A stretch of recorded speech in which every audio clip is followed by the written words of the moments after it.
विद्यार्थी मित्रांनो, मागील तासिकेत आपण वर्णनात्मक संशोधन पद्धती ही अभ्यासलेली होती. ती सविस्तररित्या पाहिलेली होती. वर्णनात्मक शिक्षण पद्धतीचा अर्थ पाहिला होता. त्याचबरोबर वर्णनात्मक शिक्षण पद्धतीची वैशिष्ट्ये हे देखील आपण कालच्या तासिकेत मागच्या पाहिलेलं होतं. आज आपल्याला पाहायची ती पुढील पद्धती म्हणजे प्रायोगिक संशोधन पद्धती. या प्रायोगिक संशोधन पद्धतीचा अर्थ शालेय शिक्षणामध्ये प्रयोग हे केवळ विज्ञान विषयात असल्याचे आपण पाहिलेले आहे.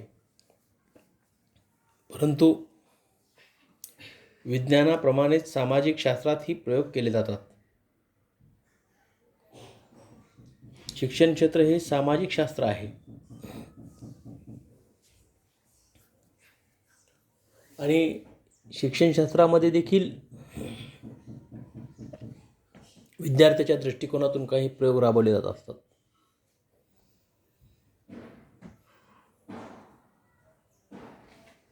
भूगोलामध्ये देखील काही प्रयोग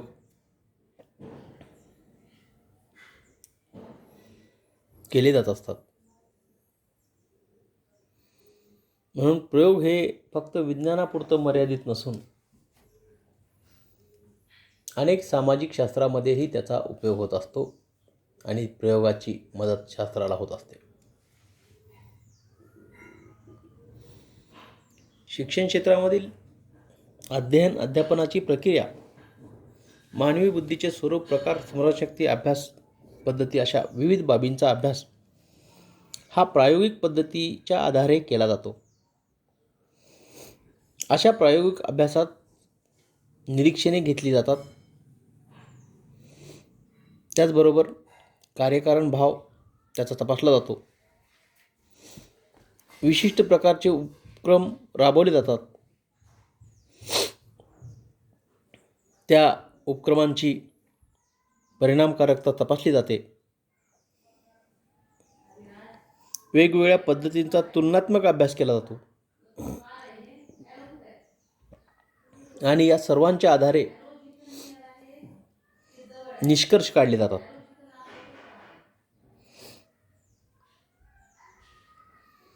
आणि या निष्कर्षामधूनच शिक्षणशास्त्रीय सिद्धांत निर्माण होतात व या सिद्धांताचा प्रात्यक्षिक उपयोजनाकडे प्रवास सुरू होतो. कोणतीही घटना ही कारणाशिवाय घडू शकत नाही व प्रत्येक घटनामागे विविध कारणे असतात व त्याच कारणांचा अभ्यास करून होणाऱ्या परिणामांचा अभ्यास करणे हे शैक्षणिक संशोधनामध्ये अभिप्रेत असतं, अपेक्षित असतं.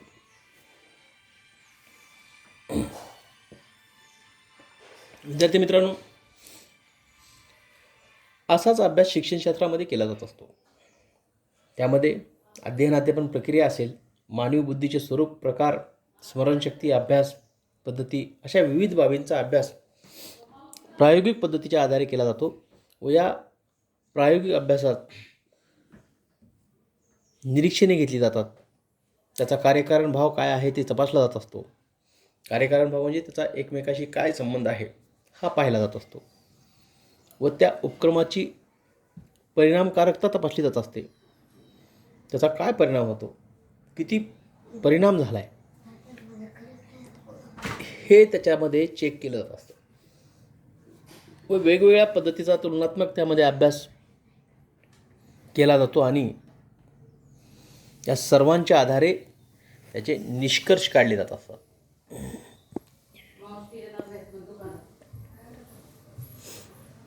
या निष्कर्षामधूनच शास्त्रीय सिद्धांत निर्माण होतात व त्या सिद्धांताचाच प्रात्यक्षिक उपयोजनाकडे प्रवास सुरू होतो.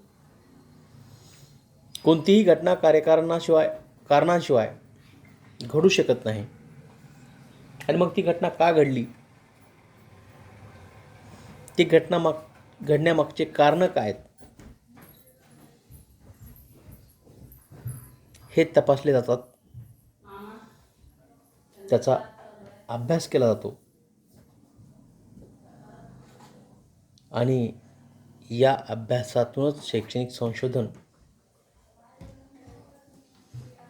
हे अपेक्षित आहे, म्हणजेच अभिप्रेत आहे. जसं विज्ञानामध्ये प्रयोग होतात तसे अशा सामाजिक शास्त्रामध्ये देखील प्रयोग होतात. ह्याचं एक उदाहरण आहे. विज्ञानाप्रमाणे शिक्षणशास्त्रात सुद्धा विविध प्रयोग करून माहिती गोळा केली जाते. जेव्हा प्रयोगाद्वारे माहिती गोळा करून निष्कर्ष काढले जातात तेव्हा त्याला प्रायोगिक संशोधन पद्धती म्हणतात. जॉन डब्ल्यू बेस्ट यांच्या मते नियंत्रित स्थितीत निरीक्षण परीक्षणाद्वारे केल्या जाणाऱ्या सामाजिक घटनांचा पद्धतशीर अभ्यासाला प्रायोगिक संशोधन असे म्हणतात. ही व्याख्या त्यांनी केलेली आहे जॉन डब्ल्यू बेस्टने. आता ही व्याख्या पाहिल्यानंतर त्या व्याख्येचा अर्थ आपल्या लक्षात येणं गरजेचं आहे. काय म्हटलेलं आहे त्यांनी? नियंत्रित स्थितीत निरीक्षण परीक्षणाद्वारे केल्या जाणाऱ्या सामाजिक घटनांचा पद्धतशीर अभ्यासाला प्रायोगिक संशोधन म्हणतात. म्हणजे एखाद्या घटनेचा त्या घटनेवर निरीक्षण आणि परीक्षणाद्वारे पद्धतशीरपणे अभ्यास केला जात असतो आणि त्याच अभ्यासाला प्रायोगिक संशोधन म्हणतात. आणि हे संशोधन सामाजिक शास्त्रामध्ये घडते, असा या व्याख्येचा अर्थ. या पद्धतीचा गाभा प्रयोग असल्याने प्रथम प्रयोग म्हणजे काय यावर विचार करणे गरजेचे आहे. आता या गाभा म्हणजे मध्य या पद्धतीचा मुख्य गाभा असल्यामुळे प्रथम प्रयोग म्हणजे काय यावर विचार होणं गरजेचं आहे. आणि म्हणून चॉपिन या पाश्चात्य विचारवंताच्या मते नियंत्रित अवस्थेत केलेले निरीक्षण म्हणजे प्रयोग होय. म्हणजे अवस्था ही कशी असते? नियंत्रित केलेली असते. आणि नियंत्रित अवस्थेत केलेलं जे निरीक्षण असतं त्या निरीक्षणास प्रयोग असे म्हणतात. उदाहरणार्थ एका शिक्षकाने विज्ञान विषयातील पचनसंस्था हा घटक शिकवण्यासाठी अध्ययन साहित्याचा उपयोग करून विद्यार्थ्यांच्या गुणसंपादनावर होणारा परिणाम प्रयोगाद्वारे अभ्यासावयाचे ठरवले व प्रयोगासाठी त्याने एका वर्गातील विद्यार्थ्यांची 2 गटात विभागणी केली. 2 गटात विभागणी करताना त्याने गटाला समान वैशिष्ट्य म्हणजे वय, लिंग, बुद्धिमत्ता समान असणाऱ्या विद्यार्थ्यांची निवड केली. एका गटाला अध्ययन साहित्य वापरून पचनसंस्था हा भाग शिकवला व दुसऱ्या गटाला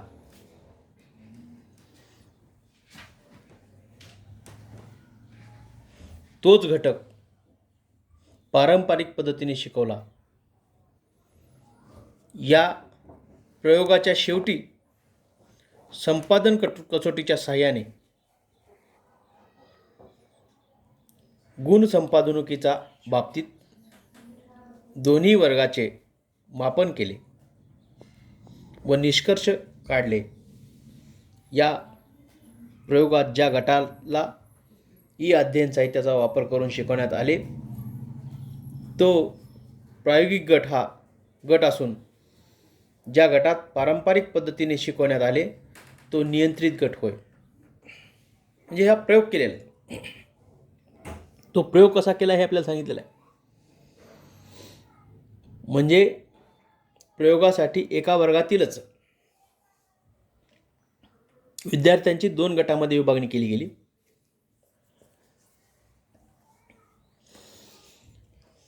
ते गट करत असताना त्याचं वय, लिंग, बुद्धिमत्ता ही समान असणाऱ्या विद्यार्थ्यांची निवड केली गेली व विज्ञानातील पचनसंस्था हा भाग निवडून तो शिकवला. एका गटाला प्रायोगिक पद्धतीने शिकवला, एकाला पारंपरिक पद्धतीने शिकवला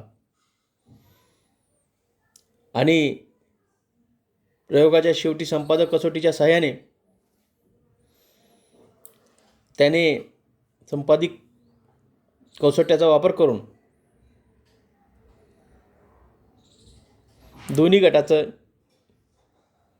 मापन केलं निरीक्षणाच्या द्वारे व निष्कर्ष काढले. त्या निष्कर्षामध्ये ज्या गटाला ई साहित्याचा वापर करून शिकवण्यात आले होते तो प्रायोगिक गट होता आणि ज्या गटाला पारंपरिक पद्धतीने शिकवण्यात आले तो नियंत्रित गट होता. या प्रयोगात शिक्षकाला ई अध्ययन साहित्याच्या वापराचा विद्यार्थ्यांच्या गुणसंपादनावर होणारा परिणाम अभ्यासावायचा होता. इथे ई अध्ययन साहित्याचा वापर हे स्वश्रेयी चल आहे.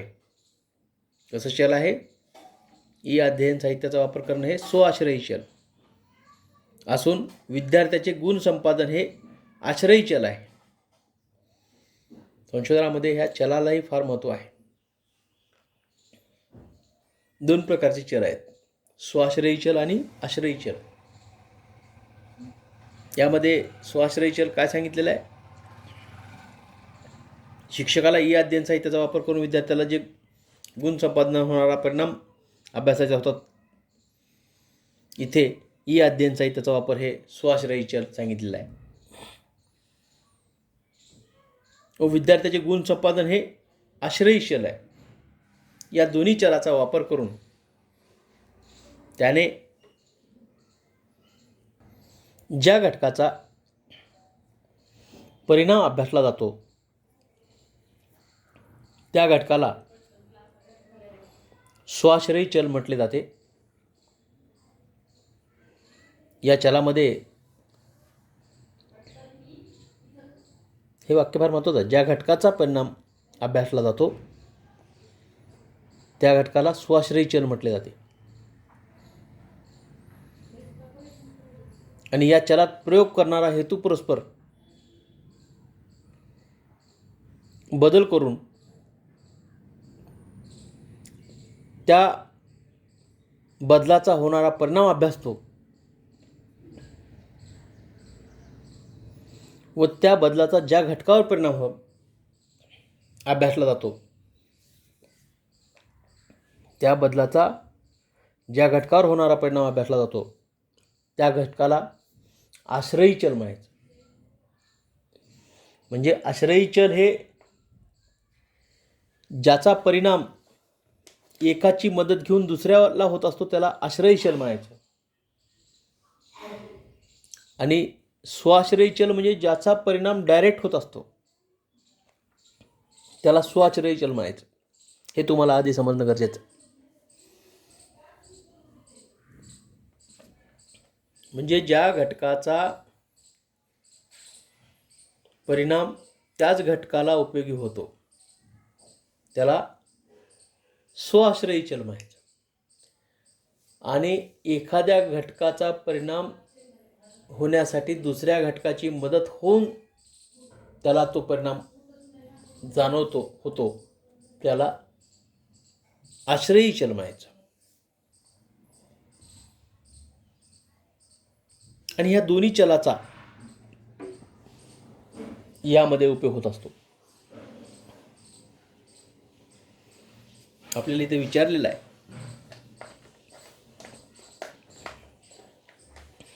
सांगा पाहू म्हटलेलं आहे. काय विचारले ते पाहूया.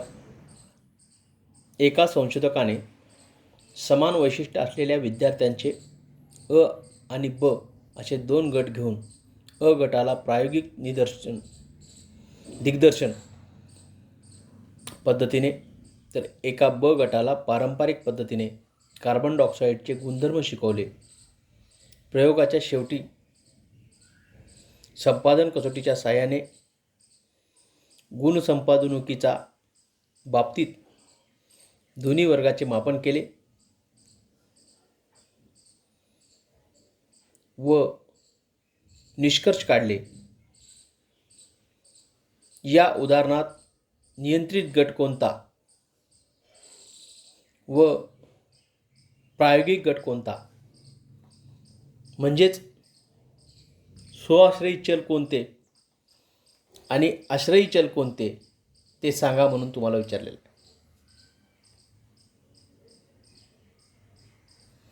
त्यामध्ये आपल्याला सांगावं लागेल अ गट हा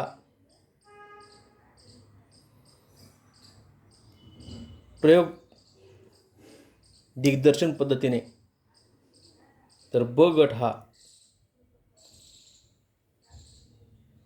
कार्बन डायऑक्साईडचे गुणधर्म शिकून प्रयोगाच्या अटीवर संपादन केलेल्या कसोटीच्या साहाय्याने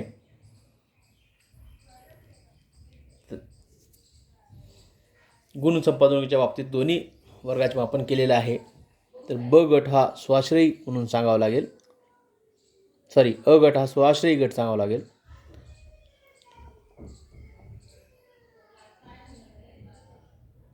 आणि ब गट हा आश्रयी चल सांगावा लागेल. म्हणजे का असे सांगावं लागेल तर अ गटाला डायरेक्ट दिग्दर्शन पद्धतीचा आधार घेऊन शिकवलेला आहे. म्हणजे डायरेक्ट त्याच्यावर विद्यार्थ्याशी संबंध आहे. आणि ब गट हा पारंपरिक पद्धतीने कार्बन डायऑक्साईडचे गुणधर्म शिकवले.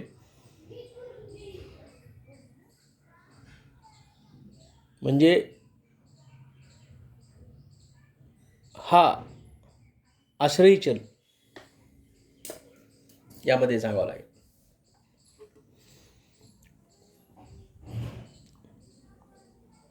आता प्रायोगिक पद्धतीची वैशिष्ट्ये आपल्याला विचारलेली आहेत. ती वैशिष्ट्ये आपण पाहिजेत. त्यामध्ये कोणती वैशिष्ट्ये आहेत ते पाहणार आहोत.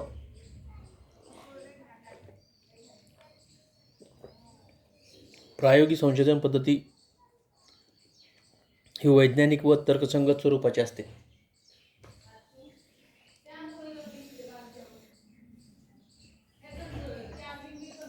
यामध्ये तर्कसंगत व वैज्ञानिक दृष्टिकोनाचा त्यामध्ये उपयोग होतो. या पद्धतीत एका घटकाचा दुसऱ्या घटकावर होणारा परिणाम अभ्यासला जातो. हा चलाच्या द्वारे स्वाश्रयी चल आहे का आश्रयी चल आहे, कोणता घटक कोणत्या घटकावर आधारित आहे, त्याचा काय परिणाम होतो याचा हे अभ्यासलं जातं. म्हणून हे एक त्याचं वैशिष्ट्य आपल्याला सांगता येतं. यामध्ये अचूक निरीक्षणाला महत्त्व असते. निरीक्षण अचूक असलं पाहिजे तरच निष्कर्ष व्यवस्थित येतात, योग्य येतात. म्हणून अचूक निरीक्षणाला महत्त्व आहे. त्यानंतर या पद्धतीत विद्यार्थ्यांच्या लहान गटावर प्रयोग केले जातात.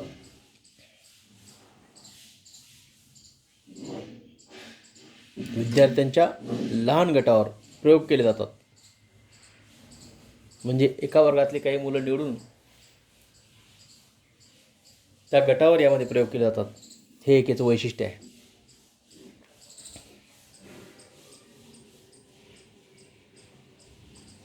व हे लहान गट विद्यार्थ्यांच्या ज्या समस्या आहेत त्या समस्येच्या अनुषंगाने केले जातात.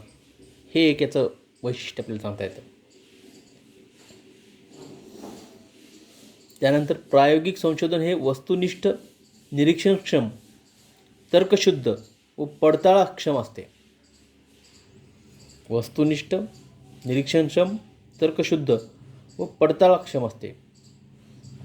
यामध्ये वस्तुनिष्ठता, निरीक्षणक्षमता, तर्कशुद्धता आणि पडताळाक्षमता ह्या गोष्टींचा वापर केला जातो, म्हणून हे अशा पद्धतीचे असते. हे एक त्याचं वैशिष्ट्य आपल्याला सांगतात. आता हे वैशिष्ट्य अभ्यासल्यानंतर वर अभ्यासलेल्या तिन्ही संशोधन पद्धतीमध्ये सर्वसामान्यपणे खालील पायऱ्यांचा वापर करून संशोधन केले जातात. त्या पायऱ्या कोणत्या आहेत ते आपल्याला पाहायचं आहे. त्यामध्ये पहिली पायरी सांगितलेली आहे, संशोधन समस्या पहिल्यांदा निश्चित करणं ही पहिली पायरी आहे. संशोधन करण्याच्या अगोदर त्या संशोधना ज्या विषयाचं करायचं त्या विषयावरची समस्या आधी निश्चित करणं गरजेचं आहे. म्हणून ही पहिली पायरी आहे, समस्या निश्चित करणे. दुसरी पायरी दिलेली आहे, संशोधन आराखडा तयार करणे. ज्या गोष्टीचं आपल्याला संशोधन करायचं आहे त्या संशोधनाचा आराखडा अगोदर आपण निश्चित केला पाहिजे. जर तो आराखडा निश्चित केला तर आपल्याला पुढची कार्यवाही त्या आराखड्यावर नुसार करता येते आणि संशोधन पूर्ण व्हायला मदत होते, वाटचाल समजते. तिसरी पायरी आहे, संशोधन साधनांची निर्मिती करणे व माहितीचं संकलन करणे. संशोधन साधनांची निर्मिती व माहितीचं संकलन करणं ही तिसरी पायरी आहे. चौथी पायरी आहे, संकलित माहितीचे वर्गीकरण, विश्लेषण व अर्थनिर्वचन करणे. संकलित माहितीचं विश्लेषण, वर्गीकरण व अर्थनिर्वचन करणे ही चौथी पायरी दिलेली आहे. जी माहिती गोळा केलेली असते त्या माहितीचं वर्गीकरण केलं जातं, या पायरीमध्ये विश्लेषण केलं जातं व अर्थनिर्वचन केलं जातं. ही चौथी पायरी संशोधनाची मानली जाते. आणि पाचवी पायरी आहे ती म्हणजे अहवालाचं लेखन. जे मटेरियल गोळा केलेलं असतं, संकलित केलेलं असतं, त्या संकलित केलेल्या माहितीवर ही सर्व प्रक्रिया करून माहितीच्या वर्गीकरणाची, विश्लेषणाची आणि अर्थनिर्वचनाची करून त्या संशोधनाचं अहवाल लेखन केलं जातं. ही त्याची पाचवी पायरी आहे. अशा पद्धतीनं या संशोधनाच्या 5 स्टेप्स, 5 पायऱ्या आपण पाहिल्या. उद्याच्या तासिकेत आपण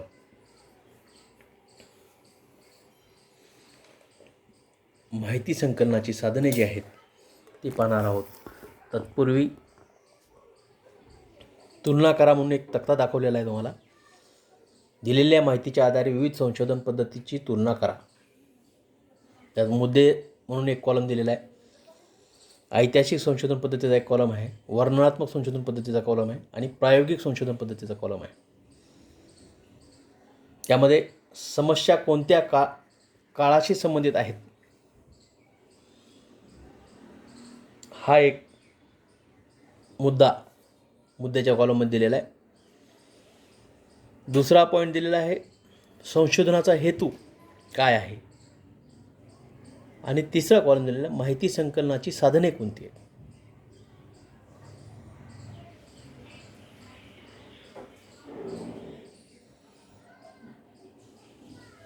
ह्या मुद्द्याच्या आधारे आता ऐतिहासिक संशोधन भूतकाळाशी निगडीत असतं, वर्णनात्मक संशोधन वर्तमान काळाशी निगडीत असतं आणि प्रायोगिक संशोधन शास्त्राशी निगडीत असतं. हे आपण पाहिलेलं आहे. आता समस्या कोणत्या काळाशी संबंधित आहेत ही समस्या पाहिल्यानंतर लक्षात येतं. संशोधनाचा हेतू काय आहे हे संशोधन पाहिल्यानंतर लक्षात येतं. आणि जी समस्या निवडलेली आहे या समस्येचा जो हेतू आहे त्या समस्येची माहिती संकलनाची साधने कोणत्या समस्येला वापरायची हे बी पाहणं गरजेचं आहे. हे आपण उद्याच्या तासिकेत पाहूया.